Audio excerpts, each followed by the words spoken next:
இவரும் கண்டக்டரும் chit chat பண்ணிட்டே வந்திருக்காங்க. அதாவது அரட்டை பேச்சுகள். இந்த சமயத்துல அந்த வயசான அம்மா எந்திரிச்சு, தனக்கு முன்னால இருந்த அந்த பையன ஒரு குத்து ஒண்ணு விட்டுருக்காங்க.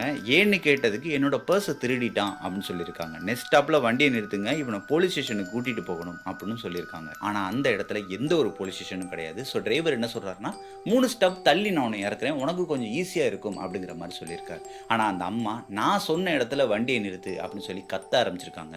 அந்த லேடி கண்டக்டர் என்ன சொல்றாங்கன்னா, "அந்த அம்மா தான் சொல்றாங்களேப்பா, பேசாம இறக்கி விடு. நம்மளுக்கு எதுக்கு வம்பு" அப்படிங்கிற மாரி சொல்லியிருக்காங்க. அதன்படி அந்த டிரைவரும் வண்டிய நிறுத்திட்டாங்க. இந்த வயசான அம்மா என்ன பண்றாங்கன்னா, அந்த பையனோட கழுத்த பிடிச்சு வெளியில எடுத்து கொண்டு போயி, "ஒழுங்கு மரியாதையா என் பர்ஸ குடுத்துரு" அப்படின்னு சொல்லி கேட்டு மிரட்டியிருக்காங்க, அடிச்சிருக்காங்க. கொஞ்சம் கொஞ்சமா இந்த பஸ் மூவ் ஆக ஆரம்பிக்குது. போகக்கூடிய இந்த பஸ்ஸ அந்த அம்மா அப்படியே கொஞ்சம் திரும்பி பார்த்திருக்காங்க. அந்த பின்னாடி உட்கார்ந்திருந்த நபர்கள் இந்த அம்மாவ முறைச்சு பார்த்ததும், மறுபடியும் இந்த பையன போட்டு அடிக்க ஆரம்பிச்சுட்டு, "ஒழுங்கு மரியாதையா பர்ஸ குடுத்துரு" அப்படின்னு கேட்டுட்டு இருந்திருக்காங்க.